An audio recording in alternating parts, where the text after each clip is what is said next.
გამარჯობა ჩემო ძვირფასო მაყურებლებო. მესამე სეზონს იწყებს ჩემი კუთხის მასპინძელი. ჩვენ ვდგავართ საქართველოს ერთი უცნაური კუთხის საზღვარზე.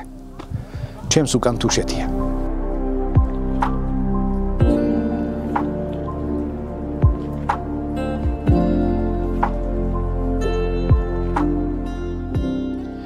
თუშეთი არა მარტო მხარე იყო ძლიერი მეომრებით, ციხესიმაგრეებით და ციხესახლებით. არამედ ამ კუთხეში იყო დემოკრატიული საზოგადოება. აქ თანასწორუფლებიანები იყვნენ ქალები და კაცები. ამიტომ ძალიან მინდა რომ გაგაცნოთ ამ კუთხის პატარ-პატარა ისტორიები და რა თქმა უნდა სამზარეულო. თქვენ ალბათ იფიქრებთ რომ რაკიღა აი ასეთ მკაცრ მთებში ცხოვრობდნენ, სულ ხორცს ჭამდნენ და ხორცის მჭამელები არიან თუშები. არ დაიჯეროთ 200-მდე მცენარეულ ბალახს იყენებდნენ ისინი საჭმელად. რატომ მე და რატომ აქ? მე გიორგი ვარ სულაკაური, თუში და არა მარტო თუში. არ ვიცი, შეიძლება ზოგ-ზოგიერთებს გახსოვთ კიდევაც. ქართული მხატვრული ფილმი თუში მეცხვარე. იქ პატარა ბიჭია, რომელსაც ეუბნებიან, ესაა ბალღუშენის სამშობლო. ბალღო, აი ეს არის შენ სამშობლო. იმ ხარეს მიუთითებენ. დიახ, ეს ჩემი სამშობლოა. მე კი ის პატარა ზურიკო ვარ. ანუ გიორგი სულაკაური. მაშასე. წამომყევით და მე გიმასპინძლებთ ამ გადაცემის განმავლობაში. თუშეთში, ჩემს სამშობლოში.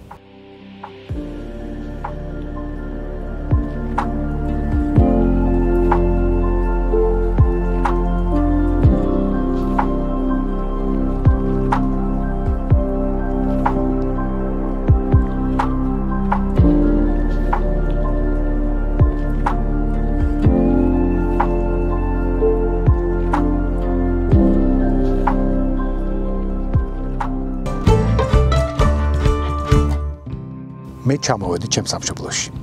ჩვენ ახლა ომალოში ვართ. ომალო თუშეთის ცენტრად ითვლება. აქედან ჩვენ შეგვიძლია ჭანჭახოვანის ხეობა ვნახოთ.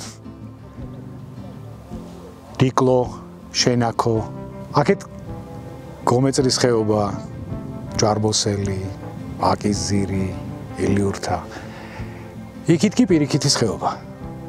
პირიქითის ხეობაში საოცარი სოფლებია. მათ შორის ფარსმა დართლო, აღდგენილი დართლო, ჰეღო. მინდა იცოდეთ, რომ რა კადრებიც არ უნდა შემოგთავაზოთ ახლა, ეს ის არ არის, რისი ნახვაც აუცილებელია. სასურველია ყოველ შემთხვევაში. ამას ვერცერთი კადრი ვერ შეგაგრძნობინებთ. ჯობია თვითონ ჩამოხვიდეთ და თავად ვენახოთ როგორია ან რა არის თუშეთი.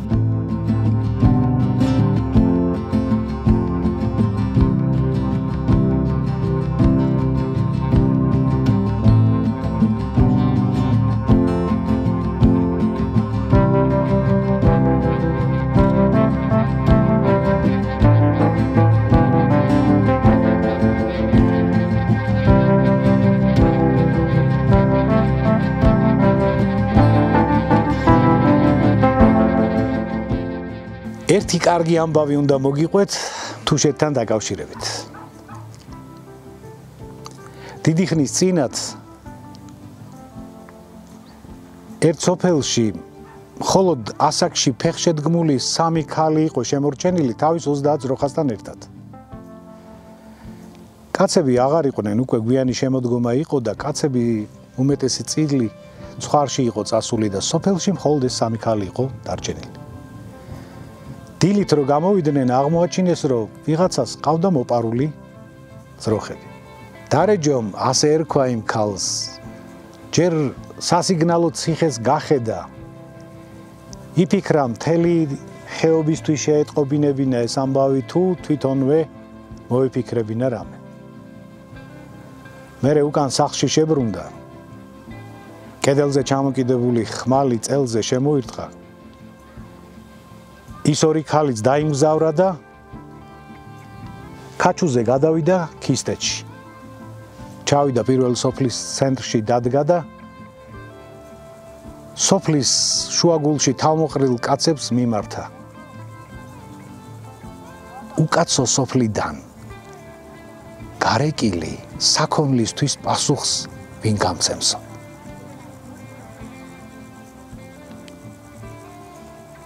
დაერწყვინეს მთის წესის დამრღვევმა კაცებმა. ახლა მოვაგვარებთო, ქალებს იქაურმა ქალებმა მიხედეს. მომპარავით იპოვეს, ძროხებით დააბრუნებინეს. რა ვიცი, ამ კუთხეში ქალები ხანდახან თვითონ წყვეტდნენ თავის საქმეს სხვისი დახმარების გარეშე. იმიტომ რომ ისინი თვლიდნენ, რომ არავისზე ნაკლები უფლებით არ იყვნენ შემოსილები.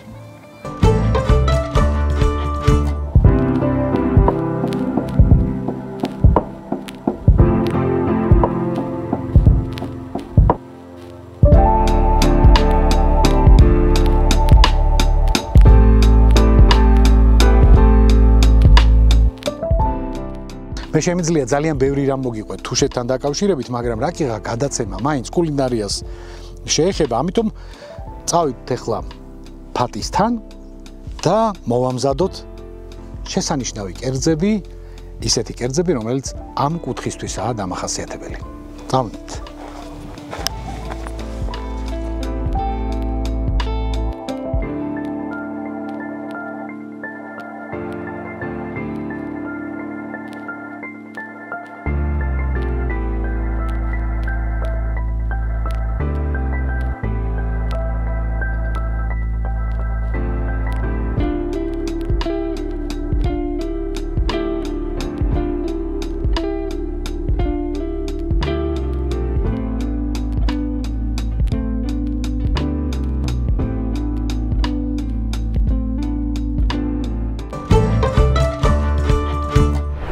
ჩვენ ახლა ვიმყოფებით ძალიან გენიალურ ოჯახში, სტუმრად მოსულები. მე ამ ოჯახს დიდი ხანია ვიცნობ და ხშირად მოვდივარ ხოლმე და ჯერ კიდევ ძალიან დიდი ხნის წინათ იმდენად კარგი გარემო მოაწყეს, რომ დაიწყეს სტუმრების მიღება. თავისთავად ცხადია, ისინი რა წლები გადის იხვეწებიან და ამიტომ თამამად მოვდივარ ხოლმე აქ და დღეს მე და ფატი ჩვენი მასპინძელია, შემოგთავაზებთ რამოდენიმე კერძს. ახლა კი კონკრეტულად შებუს მწნილს შევაზავებთ, რომელიც დანარჩენი საქართველოსთვის როგორც ღანძილი, ისეა ცნობილი. დავიწყოთ არა? დავიწყოთ. კი ბატონო, დავიწყოთ. ამას გადავჭრი რამდენიმეგან, რომ ძალიან მოუხერხებელი არ იყოს. კი ბატონო. მე შემიძლია დაგეხმარო მითხარი? აი ჯერ არაფერში და მაგაში ჩავყაროთ ახლა. კი ბატონო. ამას ყოველთვის ვაკეთებდით ჩვენ თუშეთში, აი სანამ ცერამდე ამოვალთ ვკრებდით იქ. და მიგქონდა ჯვარბოსელში როცა ვიყავით. ეხლა უკეთებთ ცოტა ნიორს. და ჩემი დედამთილი ყოველთვის აკეთებდა ხოლმე სახლში ამ გემრიელობებს. რასაც შებუსმწნილი ქვია. ოღონდ თუშები უფრო ცოტა მარტივად აკეთებდნენ ამ ყველაფერს. ხო, ყველაფერს, მარტო მწნილი, ცოტა ძმარი. ეს მე მგონი ეყოფა ბევრი არ უნდა ნიორია რა. კი. წესით კი. ხო. ამას ესე ეყოფა. გავუკეთოთ ცოტა ნიორი. რა თქმა უნდა მარილი. აბა. და ფატი მოდი მომიყევი. აი ამ შებუს, ანუ ღანძილს, რომ და კრებდნენ გაზაფხულზე მე როგორ ამწნილებდნენ ხოლმე თუშები? თუ გახსოვს. ამას გარეცხავდნენ. ხო. მაშინ თუშეთში იყო ეს ხის დურკები და ანთიხის ქილა, ვისაც რა ქონდა, ამაში ზოგი თუთქავდა ცოტა, ცხელ წყალს დაასხავდა, მორბილდებოდა, ისე ჩადებდნენ და დაასხავდნენ ცოტა მარილ წყალს და ზოგი მოუთუთქავს ჩადებდა და ისე პირდაპირ ჩადებდა და ესე წნილდებოდა ის უკვე და იყო წნილი. ეხლა ამას ცოტა ძმარიც გავუკეთოთ. კი ბატონო. მე მგონი ბევრი ვნახოთ როგორი ძმარი იქნება. ცოტა წიწაკაც გავუკეთოთ.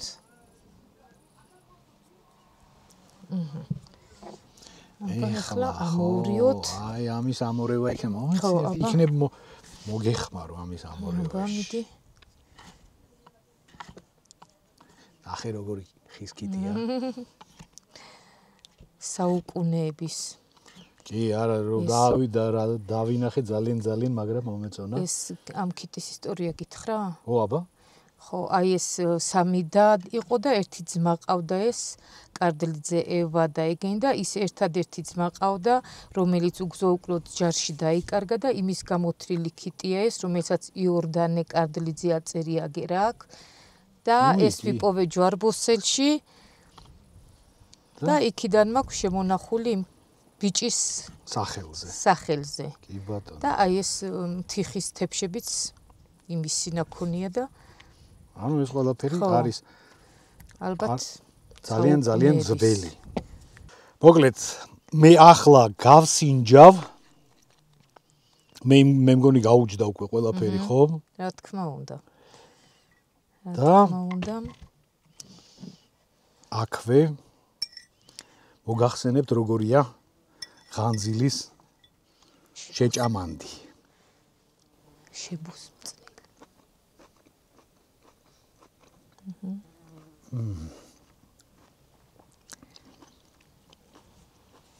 აი აქ. ამ წის ქვეშ. ეს კერძი არის იდეალური.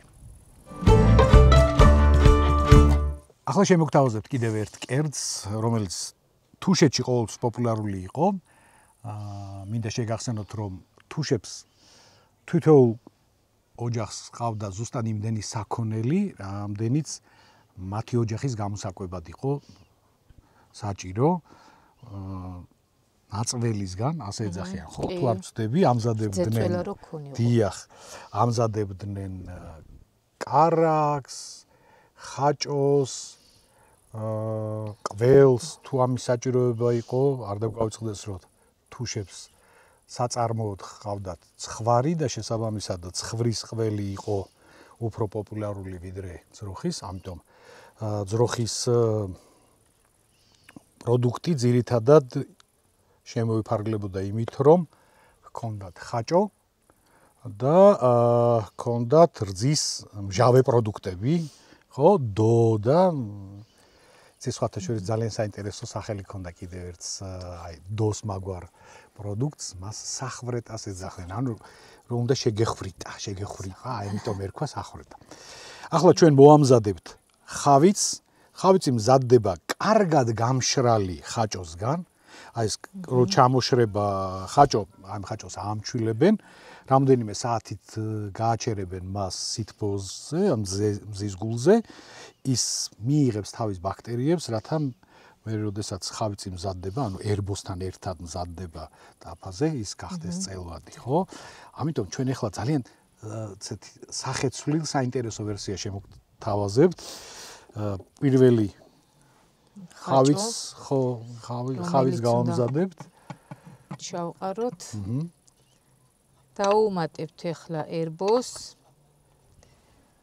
კაი თუშური ერბო.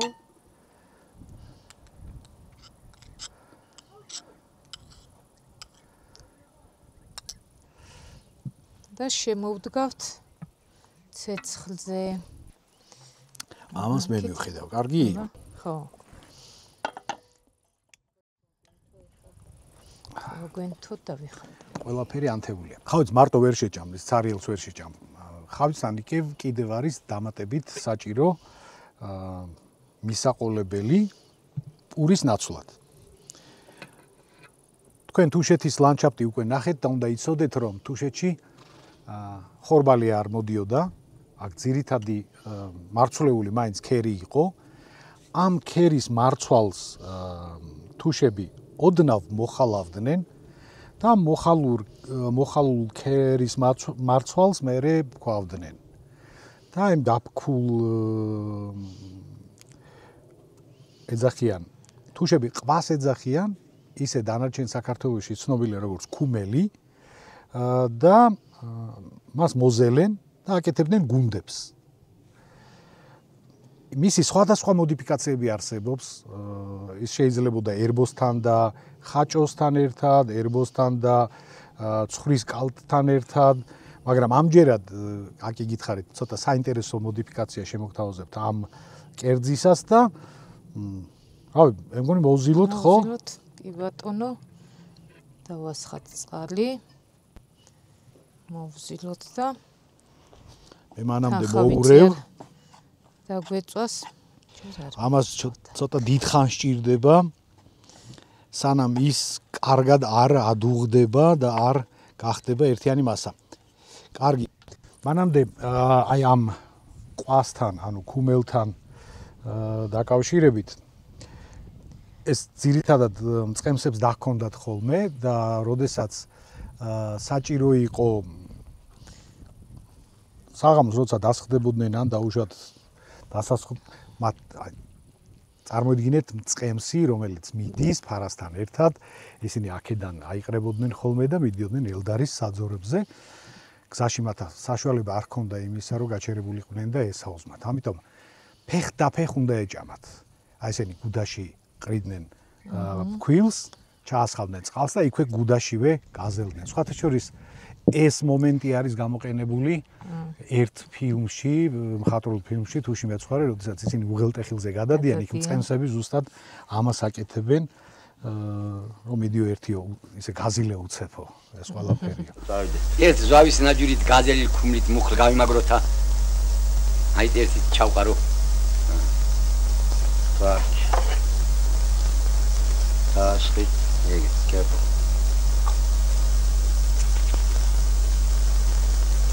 ხანდილა, შენ ცხენებს გაყევი და ახალიდე წახვალ. მე კი ცხვარს გამოვყვი მძიმედ მოკლეზე. ხო, თუ დაუშვათ ისინი სოფელთან იყვნენ, ან ბინაში იყვნენ წყემსები, მაშინ ერბუან ყვას გააკეთებდნენ, აი ესე დიდ გუნდას გააკეთებდნენ, ამ დიდ გუნდას ჩაიდებდნენ ხოლმე გუდაში და წავიდოდნენ გზაზე. მინდა გითხრათ, რომ ის ძალიან ნოყიერია და დიდხანს ყოფნის ხოლმე. რომელშიც ცოტა ყველსაც ურევდნენ და ხო, ან ჩოგი, ან ჩოგი, ხო. ჩოგი ცხვრის კალტია და ცხვრის კალტის კალს ურევდნენ აი ამ იმას რა ქვია. ერბუში დამზადდა. დიდი ხო არა მაქვს ნეტა. რა, მე მგონი ცოტა ისეთი ლამაზი. კი. საინტერესო რაღაცა გამოდის. და ჩემმა დედამ თილმა იცოდა კიდე ხალიან წყალს ეძახდნენ, ხალიან წყალი. აი დოვში, სახრედაში რა, უფრო თხელი მასში მაყრიდნენ ყვას და აი იმას სვავდნენ რა, რომ მუხლს აძლევსაო. ნუ და ჯამთელობისად კაიაო და აი მე კიდევ ისა რა ქვია, პატარებისთვის გამიგია საჩხრეკას აკეთებდნენ, ხო? რძეს უკიდებდნენ. მეძუძურ ბავშვები არის, როდესაც უკვე დედის რძე აღარ ყოფნიდათ ხოლმე, აი ამ ბავშვებს აძლევდნენ რძეს, ძროხის რძეს, დამატებულ აი ამ ქერის, მოხალული ქერის ფქვილს, საჩხრეკას ეძახდნენ ხოლმე თუშები, აძლევდნენ და რაღა დაგიმალობდა მეც გამოცდილი მაქვს ეს ჩემს ცხოვრებაში და მინდა გითხრათ, რომ ჩემი შვილიც უცებ აფუვდა ეს პატარა ბავშვი, რომელსაც არ ყოფნიდა დედის რძე. ეს ძალიან სასარგებლო იყო თუშებისთვის და ჩვენ ერმანო პაპას ბოლომდე აი ამ დრომდეც კი ალვანშიც კი ესე ჩაიდანში ქონდა გამზადებული ეს ყვაიან წყალი, რომელსაც მუშაობის დროს ყოველთვის სვავთ ხოლმე, რომ ძალას აძლევსო მოხუც ადამიანსოც და ახალგაზრდასაც და აუცილებლად უნდა დალიოთო. და სხვათა შორის ძალიან კაი იქნება თუ მენიუში შემოვიტანთ მოკლედ, ის რაც მე გაგინდე და გაგანდე ამ კერძთან დაკავშირებით, მინდა გითხრა, რომ თავისუფლად შეგიძლია გამოიყენო შენ სტუმრებთან.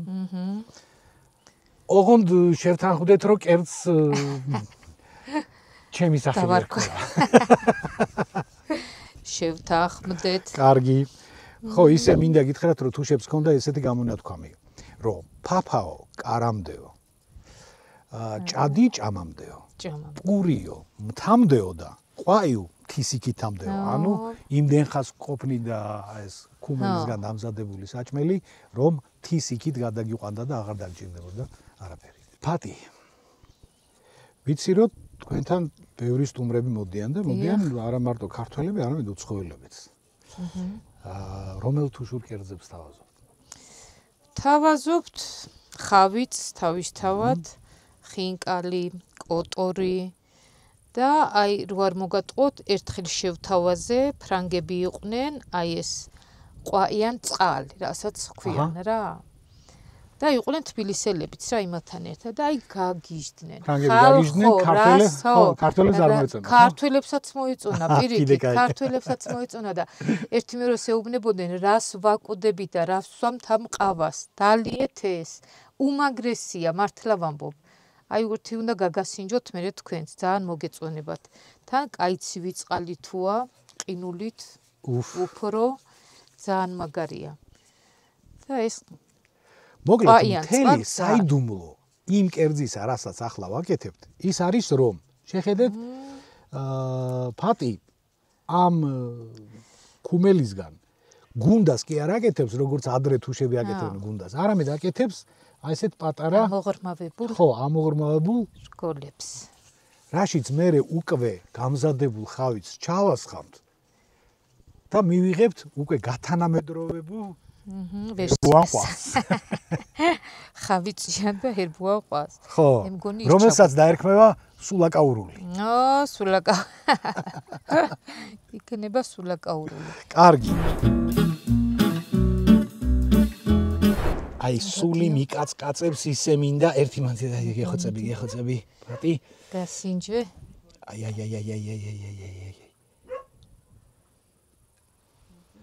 აი ხა დანარჩენი შენ და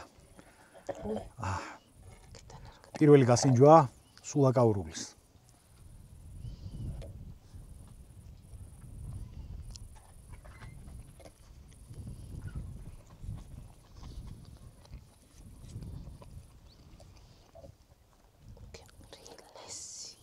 ფატი. უგემრიელესი.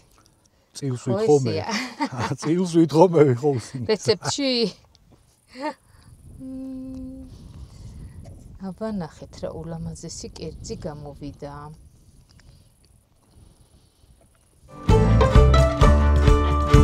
მოკლედ როგორც ყველა კუთხეში, თუშეთშიც წვნიანი ერთ-ერთი მნიშვნელოვანი შეჭამანდი იყო და როგორც წესი, წვნიანი ხშირად კეთდებოდა უკვე როდესაც აცივდებოდა თაში. ამ დროისთვის თუშებს ჰქონდათ სხვადასხვა ბალახი უკვე გამზადებული.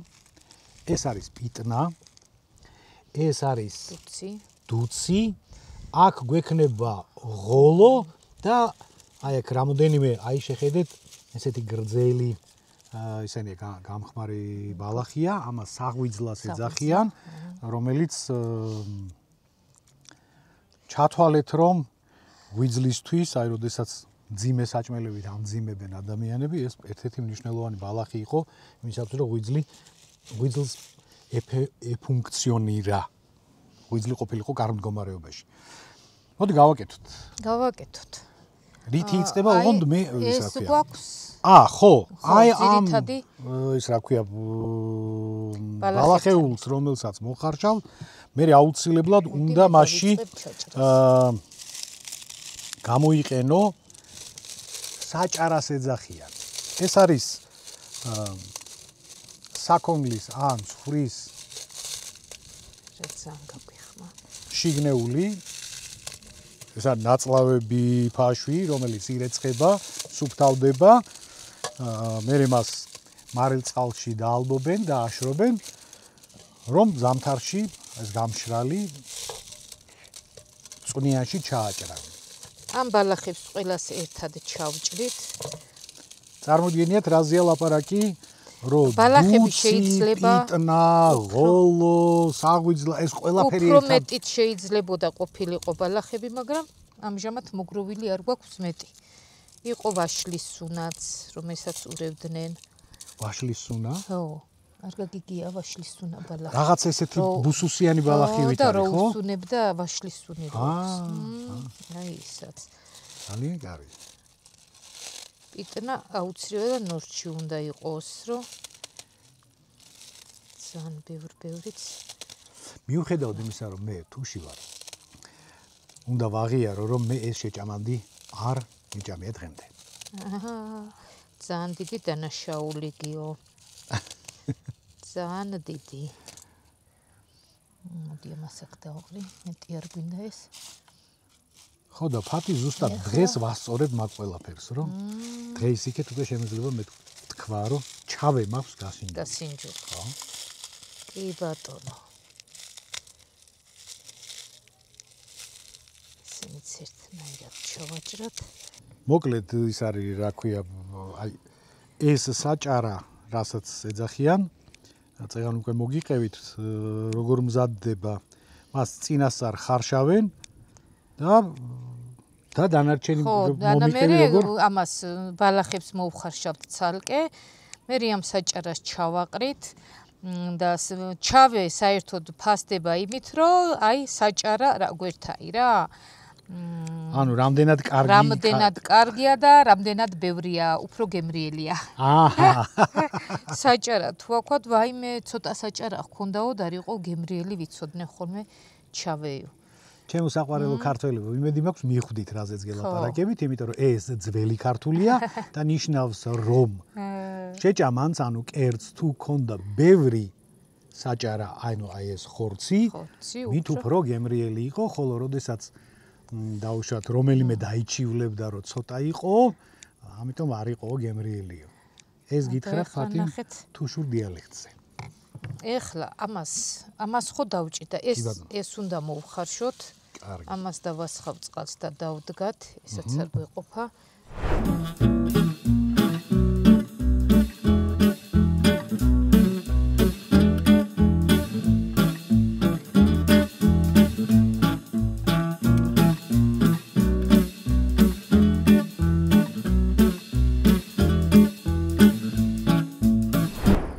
ვერ წარმოიდგენთ, რამდენად სურნელოვანი კერძია რა, როგორი არომატები მოდის ამ კერძიდან. მე ხო გავსინჯავ და გემოსაც გეტყვით როგორია.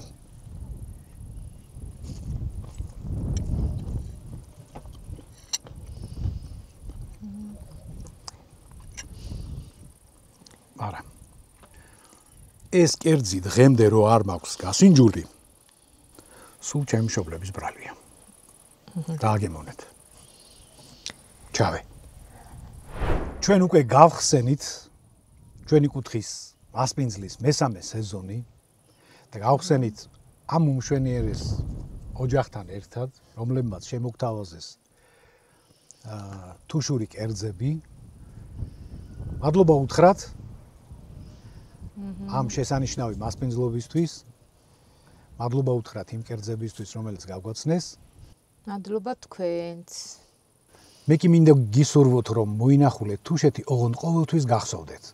თუშეთი ეს არ არის ეგზოტიკური გზების, შენობების კუთხე. ეს არის ძალიან დიდი ისტორიის მქონე კუთხე. აი აქ ცოტა ზემოთ ნაპოვნია გათხრების დროს 3000 წლის წინანდელი ნამარხი. ასე რომ თუშეთს ჰქონდა ძალიან დიდი ისტორია. მოდით ნახეთ და თავად დარწმუნდით.